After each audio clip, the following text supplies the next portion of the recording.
반갑습니다. 송재준입니다. 이화영에 대한 1심 재판 결과가 나오고 난 뒤에 관련된 주변인들이 굉장히 좀 바빠졌죠.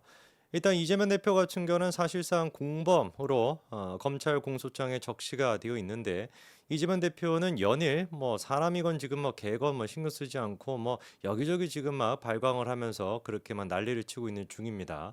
하다가 이제는 뭐 언론들을 상대로 애완견이다 이런 얘기 해가지고 그것 때문에 또 시끄러운 상태이죠.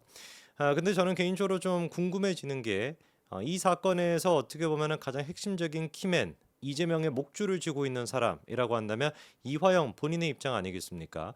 이화영 씨가 어떤 입장을 내놓을지 굉장히 좀 궁금했었는데 지난 영상을 통해서 말씀을 드린 것처럼 이화영 씨가 페이스북에다가 자기 입장을 정리해가지고 글을 올렸습니다. 근데 눈에 띄는 게 지금까지 이화영 씨 같은 경우는 단 한 번도 페이스북을 통해 가지고 입장을 공개한 적이 없다라는 거예요. 물론 이제 우리가 그렇게 생각해 볼 수 있을 겁니다. 첫 번째 일단 가능성 같은 경우는 구치소로 옮겨지는 과정에 이화영 씨가 휴대폰을 통해 가지고 자기가 직접 페이스북에 글을 썼다라고도 볼 수 있는데 그거는 좀 가능성이 희박해 보입니다. 글의 어떤 길이로 생각을 해봤을 때 그냥 뭐 휴대폰을 통해 가지고 대충 그렇게 쓸만한 길이도 아니었거니와 사실상 그 검찰 쪽이나 그 사법부 쪽에서 그렇게 이화영 씨한테 특혜를 줄 리도 없겠죠, 그렇죠? 남아 있는 가능성 같은 경우는 이화영 씨가 아니라 이화영 씨는 입장만 전달해주고 그거를 고지고대로 뭔가 키보드로 자기가 타이핑을 쳐가지고 변호사가 자기 페이스북에다가 이화영 씨 페이스북에다가 올렸다. 요게 우리가 생각해 볼 수 있는 가장 가능한 시나리오일 텐데, 하면 사실 더 의문이 들 수밖에 없습니다. 왜냐? 지금까지 이화영 씨가 그런 식의 방식을 통해 가지고 자기가 입장을 밝힐 수 있었다라고 한다면 그렇게 밝혀왔겠죠.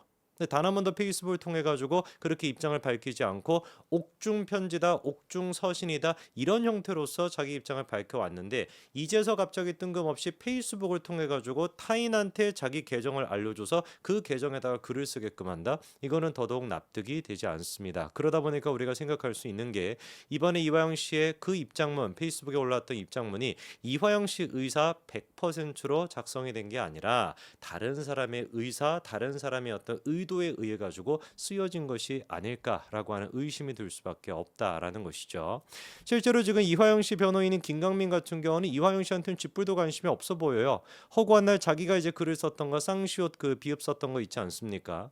그게 뭐 1심 재판 선고가 나오기 6분 전에 글을 쓴 것인데 그거를 가지고 직후라고 선고가 나온 직후에 김가민 변호사가 욕설을 암시하는 그런 글을 썼다라고 기사가 나왔다고 그 기사를 상대로 해가지고 법적 조치를 취하겠다 뭐 이러고 앉아 있으니까 이게 뭐 환자지 그냥 뭐 변호사라고 할 수가 있겠습니까? 이화영 씨는 지금 쥐뿔도 없는 거예요. 선고가 나오기 6분 전에 한 것인지 6분 있다가 한 것인지 그게 지금 뭐가 중요한 거겠습니까? 정말로 이화영 씨의 변호인으로서 이화영 씨를 생각한다라고 한다면 9년 6개월이 나온 마당에 거기다가 검찰이 지금 뇌물죄로 기소를 또 하지 않았습니까? 그거 1억 원만 인정이 돼도 10년 이상 나오는 이런 지금 중체대한 상황에서 어떻게 해서든지 간에 이화영 씨의 형량을 줄이기 위해서 골머리를 앓고 있어야 되는데 글쎄요. 제가 보기에 김가민 변호사 같은 경우는 이화영 씨가 아니라 이재명을 위해서 골머리를 앓고 있는 것 같습니다.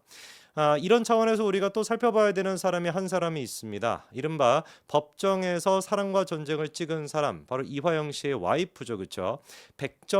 백정화 씨였던 것 같은데 와이프 이제 그 백정화 씨에 대해 가지고도 우리가 좀 얘기를 해봐야 될 것 같은데 이분 같은 경우는 알고 계시는 것처럼 지난번에 이제 한번 깽판을 치고 난 뒤에 잠잠했습니다. 그리고 언론들 같은 경우도 정상적이라면 백정화 씨 얘기를 갖다가 그렇게 뭐 일방적으로 담지를 않죠. 그래서 제가 직접 백정화 씨가 출연한 유튜브 채널까지 들어가 가지고 그 내용을 확인하고 그거를 좀 정리해 가지고 여러분한테 말씀드리고자 합니다. 궁금해지죠, 그렇죠? 자기 남편이 60대인데 지금 60대인 자기 남편이 징역 10년 가까이가 선고가 된 이 지금 마당에 과연 백정화 씨는 어느 정도로 지금 심경에 타격을 입고 절망하고 있을지 그리고 무슨 생각을 하고 있을지 한번 드러나 보자고요. 한번 일단 영상 저희가 첫 번째 클립 들어보도록 하겠습니다. 첫 전혀 번째 클립 한번 재판 진행에 틀어주시죠. 대해서 검사들이 하는 대로 끌려가셨어요. 그래요? 그래서 저희가 이런 음, 재판부는 말이 안 된다 그러면서 음. 재판부 기피 기피 신청. 신청하고 네. 저희가 또 기피 신청을 또 한 거잖아요. 예. 7월 달에. 그러고 나서 뭔가 좀 바뀌겠지 했는데 아니나 다를까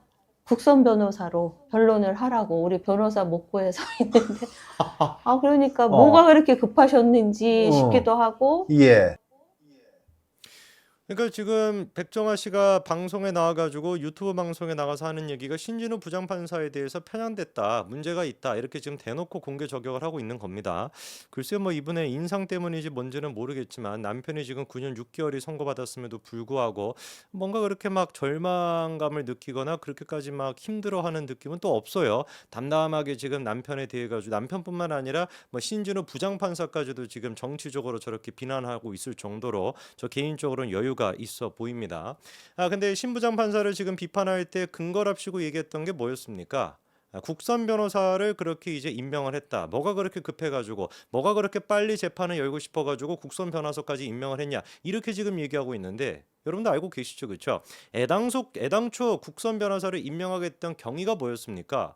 백종원 씨가 재판에 가가지고 깽판을 쳐가지고 그 해강 측 변호사를 갖다 해임하라 그 난리를 쳐가지고 그래가지고 국선 변호사가 임명이 됐던 거 아니에요? 누구한테 죄를 지금 뒤집어 씌우고 있는 겁니까? 애당초 백정화 씨가 자기가 이화영 씨의 의사를 물어보지도 않은 상태에서 일방적으로 변호사를 해임을 했다가 그거를 이제 이화영 씨가 재판에 가가지고 뭔 소리냐 나는 그렇게 해강 변호사를 사임하겠다는 뜻이 없다 끝까지 같이 가겠다라고 했다가 당신 정신 차려 당신 정신 안 차리고 이재명에 대해서 그런 식으로 얘기하면은 가족으로서 우리가 해줄 수 있는 것도 다 포기할 거야 라는 식의 얘기를 해서 깽판을 쳐가지고 늦어졌던 거 아닙니까? 그래서 재판부가 어쩔 수 없이 국선 변호사를 임명을 했던 것이죠. 그 지금 맥락을 갖다가 싹 다 무시하고 뭐라고 얘기하고 있는 거예요? 국선 변호사를 임명할 정도로 그렇게 재판에 급했습니까? 이거는 지금 도대체 누가 누구 보고 뭐라고 하는 꼴인지 모르겠습니다. 사실 여러분들이 다 알고 계시는 것처럼 해강 측 변호사도 그렇게까지 막 그렇게 뭐라고 할까요? 이화영 사건에서 이재명에 대한 진실을 파헤친다 그런 느낌이 막 강하지는 않았습니다. 이재명의 눈치를 보고 그리고 그 사이에서 뭐 중간자 역할을 했던 게 해강 측이었는데 그것조차도 이 백정화 씨가 보기에는 탐탁치 않아 보였죠. 그래서 뭐 검찰과 한편이다라고 하는 희한한 얘기를 하면서 일방적으로 해강 측 변호사를 사임하겠다라고 얘기한 거 아닙니까? 그랬다가 다음 재판에 이화영 씨가 가가지고 해강 측 변호인을 해임한 건 내가 원치 않는 일이다라고 했다가 이제 부부싸움이 오가면서 난리가 났었고요. 이후에도 어떻게 됐습니까? 일방적으로 또 이화영 씨의 변호사를 백정화 씨가 주도해가지고 임명했다고 저는 보는데 그래가지고 왔던 사람이 또 누구예요? 법무법인 덕수 거기 그 덕수 로펌에 또 변호사가 오지 않았습니까? 근데 이 변호사 같은 경우도 개판이었습니다. 아마 기억하실 텐데요. 다음 사진 한 가지 좀 보여주시면은요. 당시 이제 덕수 변호사가 이화영 씨 재판에 가가지고 이런 난동을 또 부렸습니다. 나를 유령 취급하고 있다라고 고함을 치면서 자기가 사임을 해버렸어요. 이거는 또. 자기가 그냥 혼자서 그냥 사임을 해버립니다. 그럼 무슨 상황이었는지를 보니까 이 덕수 변호사 같은 경우도 이화영 씨가 원했던 변호사가 아니에요. 그 덕수 변호사가 이제 재판에 오니까 이화영 씨가 당시 뭐라고 했습니까? 오늘 해광 측 인사가 불출석해가지고 다음 기일에 해광과 진행하고 싶다. 그러니까 끝까지 나는 해광과 하고 싶다. 덕수 변호사님들에게는 양해를 부탁드린다라고 이화영 씨가 또 거절했습니다. 그러니까 두 번이나 백정화 씨가 이화영 씨의 뜻과 상관없이 변호사를 사실상 주도했다라고 우리가 볼 수가 있는 것이죠. 그 과정에서 이제 어떤 난동을 덕수 측이 부렸었냐? 다음 사진 한 가지 좀 띄워주시면은요. 변호사가 나와 있는데 검찰이 이제 하는 얘기죠. 마치 제가 유령인 양 국선을 논하고 있다. 그러니까 아까 전에 그 백정아 씨가 얘기했던 것처럼 하도 재판이 이제 늦어지니까 그리고 이화영 씨가 원하지 않는 변호사가 나오다 보니까 재판장이 이제 국선 변호사까지 임명하려고 했고 검찰 측에서도 그 국선 변호사를 요구를 했었습니다. 그랬더니만 아니 내가 나와 있는데 어떻게 국선을 논하냐? 나를 왜 유령인 것처럼 취급을 하냐? 나는 아직까지 사임하지 않았다. 법정에서 이거를 논의하는 것 자체가 변호권을 침해하는 것이다라고 하면서 검찰과 막 어떤 식으로 싸우고 막 난리가 났습니까? 그거는 피고인이 할 말이라고 하면서 당신이 변호사냐 이러고 막 검찰이 어떻게 검사를 갖다가 당신이라고 할 수 있냐라고 하니까 변호사가 또 당신은 하나님한테도 쓰는 말이다. 이런 또 난장판을 벌였던 게 덕수 변호사거든요. 그러니까 이게 완전히 개판이었던 거죠, 개판. 두 번이나 이화영 씨가 원치 않는 변호사가 등장을 했습니다. 해광측 변호사를 사임하기도 원치 않았는데 갑자기 그냥 일방적으로 사임하려고 했다가 그거를 막았고 근데 그 이후에는 어찌어찌 해가지고 결국에 해광측 변호사가 자기가 사임을 해버렸잖아요. 그러니까 덕수 변호사가 온 거예요. 이화영 씨도 의사와는 상관없이. 이화영 씨가 또 덕수 측 변호사는 원치 않는다라고 하니까 덕수 변호사가 뭐라고 합니까? 야 당신 뭐 지금 막 검사를 가지고 막 당신이라고 얘기하고 어떻게 국선 변호사 논할 수 있어? 재판장과 검사 측에서 먼저 국선을 논한 것이 아니라 덕수 변호사를 원치 않았던 거는 누구부터 원치 않았던 거예요? 이화영 씨 본인 스스로가 원치 않았던 겁니다. 뭘 좀 알고 백정아 씨는 얘기하시기 바랍니다. 그다음에 계속해가지고 클립 저희 좀 틀어주시면은요. 두 번째 이제는 클립도 알겠어요. 왜 보시죠. 그러셨는지. 왜 그러시면 그럽니까? 예. 그분이 음, 이재명 재판에 판사로 배정이 됐더라고요. 글쎄 말입니다. 어.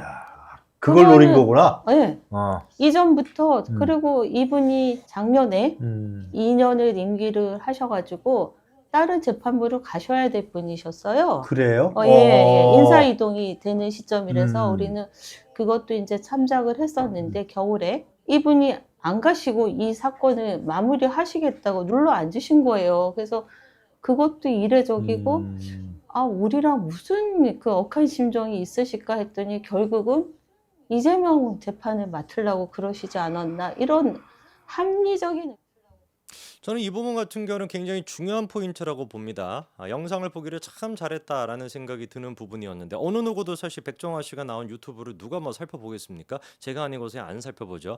굉장히 눈에 띄는 표현 한 가지가 있었어요. 자기들도 그거를 노리고 자기들도 그거를 예상했다. 뭘 예상했다라는 거예요? 신진우 부장판사의 임기가 2년이 다 끝나가지고 인사 이동이 됐어야 된다. 그게 한 12월 달 정도였다라는 거 아닙니까? 그거를 자기들도 예상하고 있었고 그거를 자기들도 마찬가지로 노리고 있다라는 식으로 얘기를 하잖아요. 그러니까 정확하게 이거는 지금 백정아 씨가 나와가지고 실토를 하고 있는 것이죠. 뭘 실토하는 겁니까? 지금까지 재판을 기피 신청하고 계속해가지고 변호사를 갖다 바꾸고 이런 식으로 막 덕수가 됐거나 무슨 뭐 철수가 됐거나 이런 사람들이 계속해가지고 끌어들였던 모든 이유가 뭐였던 거예요? 근본적으로 신진우 부장판사를 교체하겠다. 시간을 계속 끌어가지고 재판장 자체를 바꾸겠다. 어차피 신진우 부장판사 임기는 12월이면 끝나니까 그때까지만 버텨가지고 그때까지만 사법부를 기피하자. 이런 지금 속셈이 있었다고 자기가 실토하고 있는 거 아닙니까? 정확하게 저는 이런 부분들에 대해 가지고 판사님께서도 아셔야 된다라고 봐요. 하다가 이제는 판사의 임기가 12월까지다를 고려해가지고 이런 식으로 조직적으로 사법방해를 했다. 김호중 씨 저리 가라. 이 정도 수준인 거 아니겠습니까? 물론 이제 뭐 개딸들 같은 경우는 저희 글을 지금 막 들으면서 막 흥분하고 막 난리를 치겠지만 알고 계시는 것처럼 이재명의 그 재판부 같은 경우도 왜 신준호 부장판사가 맡게 된 거예요? 무슨 뭐 판사 100명 중에서 하필이면 뭐 이재명이 딱 걸려가지고 그렇게 된 겁니까? 아니죠. 2개밖에 없습니다. 2개. 부패 관련된 그런 범죄를 수사하는 형사가 11부랑 14부 2개밖에 없기 때문에 신진우냐 아니냐 글자 그대로 50% 확률이었던 겁니다. 애당초 그리고 임기가 12월 달에 끝나는데 연장을 하게 됐던 배경도 신진우 부장판사가 원한다라 그래가지고 연장이 되는 것이 아니라 그거를 결정하는 데가 어딥니까? 법관사무분담위원회라는 것이 따로 있습니다. 분담위원회에서 판단을 하기에 야 이거 지금 이화영 쪽에서 시간을 끌고 재판부 기피하면서 시간을 끌고 있는데 또다시 판사까지 바뀌게 되면 너무 이거 지체가 될 것 같다라고 판단을 해가지고 법관사무분담위원회에서 그 연임하기로 결정을 한 것이지 신진우 부장판사가 그거를 결정하는 게 아닙니다. 다시 한번 재차 말씀을 드립니다만 뭘 좀 알고 얘기하시라는 거죠. 그 다음 클립도 계속해가지고 볼까요? 정말로 같은 범죄에 대해서 음. 그분들 얘기로 하면은 어떻게 이렇게 다른 판결이 나올 수 있는가? 그런데 이쪽에서 얘기했던 국정원 보고서라든가. 저희가 국정원 문건이 나왔을 때 아, 이제 우리가 이제 이겼구나라고 생각을 했어요. 좀 안도도 했는데 저 부분에 대해서는 제가 많이 말씀을 드렸었죠. 그렇죠? 그러니까 똑같은 사건에 대해 가지고 어떻게 재판부가 이렇게 다른 결정을 내릴 수가 있냐. 이게 얼마나 터무니없는 얘기인지 이미 영상을 보시는 분들은 도사라고 제가 믿고요. 그것뿐만 아니라 국정원 보고서가 나왔을 때 이화영 씨의 와이프인 지금 이제 백정아 씨 같은 경우는 이겼구나라고 생각했다고 하는데 새빨간 거짓말일 겁니다.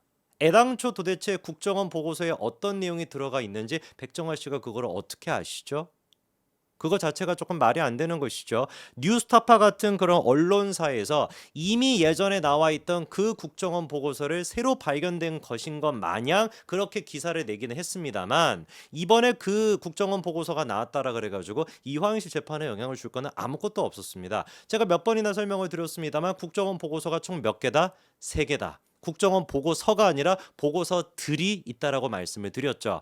첫 번째 이번에 이화영 재판부에서 배척한 보고서 같은 경우는 국정원 자체적으로도 그냥 종결 처리를 했던 겁니다. 뉴스타파가 그렇게 발작을 일으켰던 뭐 주가 조작 같은 내용이 들어가 있다라고 하는 그 국정원 문건은 국정원 내부적으로도 종결 처리를 했던 사안이요. 왜? 신빙성이 없는 제보였기 때문에. 오히려 국정원에서 자세하게 담고 있었던 건 뭐였습니까? 대북을 위한 김성태와 송명철 등등 북측 인사의 대화 내용, 이게 자세하게 담겨 있는 게 세 번째 문건이었고, 그거는 이번에 1심 재판부도 인정을 했습니다. 뭔 놈의 국정원 보고서를 얘기하는 것이고 뭔 놈의 판결을 또 얘기하는 겁니까? 개딸들이 하고 있는 얘기를 정확하게 지금 백정아 씨가 똑같이 하고 있는 거예요. 다음 클립도 계속해가지고 볼까요? 민주당의 김승원 의원, 네. 이분이 판사 생활 한 30년 하신 분인데, 이분이 그런 얘기를 했어요. 판사 개인의 편향된 가치관과 선입견, 독선과 오만으로 가득 차 있다.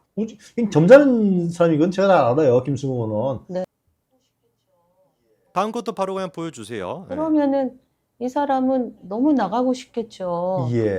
그러면서 9월에 추석이었었는데 자기 나갈 거라고 그랬어요? 그렇게 얘기를 하더라고요. 그래서 작년 9월인가요, 그럼? 네. 음. 그래서 아니, 당신이 어떻게 나가 그랬더니 이미 얘기가 다 됐다고 그때 면회 오신 누나들한테도 그 얘기를 해서 예.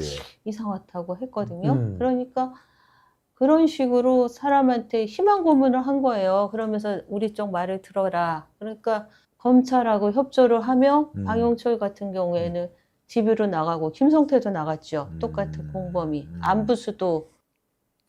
여기서도 제가 굉장히 좀 유심하게 들었던 게 몇 가지가 있습니다. 일단 격가지로 앞에 나왔던 것 같은 경우는 김승원에 대해 가지고 뭐 진행하는 사람이 굉장히 점잖은 사람이라고 하는데, 그렇게 점잖은 사람이 GS, GG 뭐 이딴 소리나 하나요? 그것도 좀 의문이고, 제가 좀 유심하게 들었던 건 뭐냐면 이화영 씨가 백정아 씨한테 뭐라고 얘기했대요?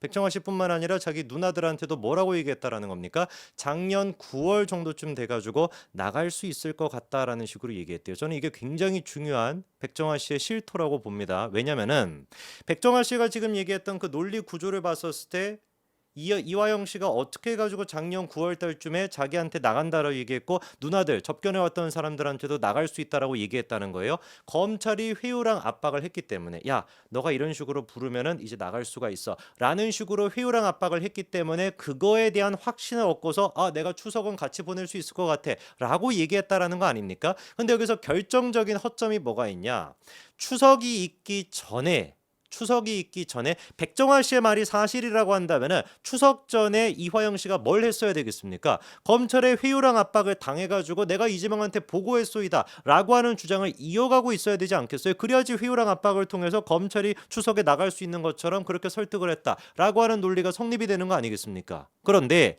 이화영 씨가 작년 6월 달부터 계속해가지고 입장을 바꿔가지고 이재명한테 보고했다라고 얘기를 하다가 다시 한번 옥중서신을 통해가지고 검찰의 회유랑 압박으로 내가 거짓 진술을 했다라고 다시 폭로를 했던 게 언제였습니까? 9월 7일이었습니다. 무슨 말인지 이해되십니까? 시기적으로 그러니까 말이 안 되는 거예요.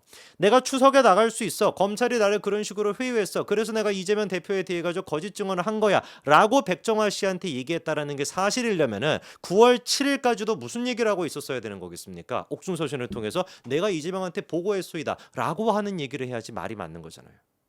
정작 그런데 이화영 씨는 6월 달에 보고했다라고 얘기했다가 9월 7일에 뭐 했습니까? 다시 돌변해가지고 이재명 쪽에 섰는데, 이재명 편으로 돌아섰는데 뭔 놈의 그 이후에 추석 때 검찰이 회유랑 압박을 했다라는 겁니까? 말이 안 되는 거죠, 그렇죠? 저는 그래서 이번에 백정아 씨의 뭐 인터뷰라고 할까요? 이 영상을 보면서 한마디로 얘기해서 백정아가 됐거나 이화영 씨의 변호인이 됐거나 이 모든 사람들은 지금 누구를 위해서 행동하지 않는다? 이화영을 위해서 있지 않다.